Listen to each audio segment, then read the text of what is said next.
Everybody, as promised, the past two Yukon Quest International Sled Dog Race champion, the 2016 champ Hugh Neff, and the 2015 champion Brent Sass. Gentlemen, thanks for making time for us. Oh, wow. Thanks for having us. You're one of our favorites. Oh, thanks. We'll start out with Hugh. This year, your second title in the Yukon Quest. What can you tell us about your run? You know, when you're on the Quest Trail, there is no such thing as a smooth run. So I had a couple wipeouts here and there, but great team, best eating and drinking team I've ever seen in my life. They still are going ballistic out there. They're just ready to keep going, to tell you the truth. And of course, Brent did a great job. We were traveling back and forth a lot with Ellen Moore, and it's fun to win and all that, but it's not the only reason we do the Quest. We just love the Quest Trail. It's, for us, the funnest trail in the world. Mm-hmm. It's a racetrack. Yeah. What were your impressions, Brent, of this year's race? It was a good race. It was a challenging one for me. I had some six dogs, but you know, it's the Quest throws all kinds of challenges at you every year, and you never know what the challenge is going to be every year. And this year actually was, he would probably agree, it was one of the easiest trails we had. It was nice. The trail breakers did an amazing job, and the weather was really good until right at the end. It got too warm, but other than that, it was just a typical Quest. My 10th one. I'm stoked, and like you said, it's just always fun to travel down the trail. Mm-hmm. Hugh, at what point in time in the race did you kind of decide that, hey, I can make a move here, I can get up in the lead and stay there? I just was going off what the dogs were doing and how they felt, and they were eating great, drinking great, barking, and we did two fairly significant runs from Dawson to the Scroggy Creek area, and then went all the way to Stepping Stone from there. And I had a feeling I might pull it off, because when I left Stepping Stone, as I was booting up the dog team, not one or two, but the whole dog team didn't stand up. They just looked up and just started howling. And right when they did that, I was thinking, wow, this is magic. And Brent didn't relinquish his title easily, though. He was going at it, and I had a great admiration for him for giving it everything he had and representing Wild and Free, you know, admirably as always. So it was awesome. Yeah.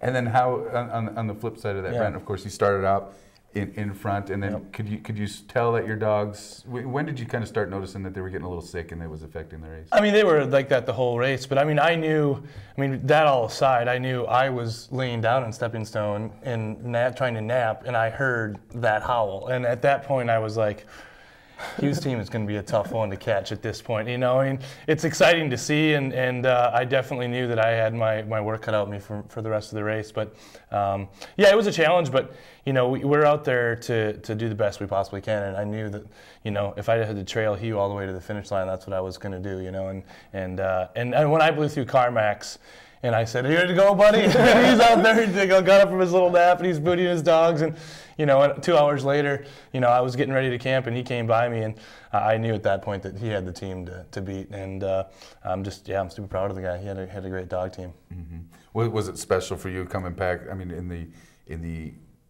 2 years previous when you're headed down, you had the incident. Yep. How was that part of the trail for you? It was good. You know, that was it was awesome. I was so glad to go over that trail, and actually I stopped where I had my incident where Hugh actually helped my dogs tremendously that year. And I stopped, and I matted out a big believe in snow right where I had stayed, and bid farewell to those memories and pressed forward. So yeah, it was good to put that one behind me. Very good, yeah. Pre-race, we talked to you a couple of times, and you were, Brent Sass is the man. Brent Sass, he's got a team built for the Quest. He does. Were you sandbagging? Were you trying to set it up? Yeah. But you know how the internet world is these days. Everybody takes your words and manipulates them to whatever story they're trying to portray. So for me, the dogs do the talking. And so we have fun. We're entertainers as well. Sure. And Lord knows we have pretty big followings, but I hope people realize that in the end, when we're out on the trail, we don't really care what people are saying or talking about us. It's us and the dogs and the land. We know what we're doing. This is our life. I know people enjoy following the races back home, but unless you're out there, you have no idea what's really happening. And the beauty of it is it's magic. So when we're out there playing with the dogs, we're not just racing. We're living to the fullest abilities as an Alaskan, and that's the way I look at dog mushing. Talk to me about the Golden Harness winner, George Costanza. What makes him a great leader? George and his sister are the only dogs that have done the Iditarod, the Quest, and the big race in Norway called the Finnmark Slopet. Mm-hmm. So George is not a dog I'm necessarily going to run and lead for the first few 100 miles because he doesn't feel like it. I had the benefit. I think a big part of the race was Brent only had 2 girls up and lead the whole time, where I had 5 dogs that I was rotating. So I held back all my older leaders for later on in the race, and had some younger dogs up and lead, Stevie Ray and Mojito. And what makes George special is he knows where he's going, and he's done the Quest 7 or 8 times. And I know Brent knows that experience is what racing's all about. As we evolve in the mushing world, I really think that older dogs are going to become more and more of a stable winning or team that does very well, because those dogs know the routine, they know where they're going, and George just, he had won the race 4 years ago. He knew exactly what was happening out there, so it was cool. Mm-hmm. What do you think, Brent, the future of this race, distance mushing, what do you think of the future is, and what can we do to maybe make that a better future? I mean, I think it's great. I mean, you look at races like the Copper Basin 300, you look down that list and there's half the people, like, we've never even known their names. So they're new people coming up all the time. Blood. We just got to convince them to come do the Quest, you know, and I think both you and I have a mission to just get more people in there, get more competition in there. I think we're going down to the Iditarod here, and we're gonna push the Yukon Quest during the Iditarod. We want some of these young guys like Pete Kaiser and Travis Beals and those younger guys that are coming up and looking competitive. They should come over and run the Yukon Quest. I mean, it's a much different experience than the Iditarod, and it's something I don't think they'd regret. So I think we love the Iditarod, but I mean, when I moved to Alaska, I didn't even know what the Yukon Quest was, and it stole my soul pretty much, you know. But I hope people with the Iditarod don't think we're anti-Iditarod. I think I love the spirit of Joe Reddington. That's why we do it every year. But you know? why not have 2 great races? Can't we promote both of them? And that's what we're trying to do. Yeah, very well said. And any, speaking of the Iditarod plans, I mean, is this a redemption run for Brent Sass? This is definitely a redemption run for Brent Sass. I'm stoked. I can't wait to get out there.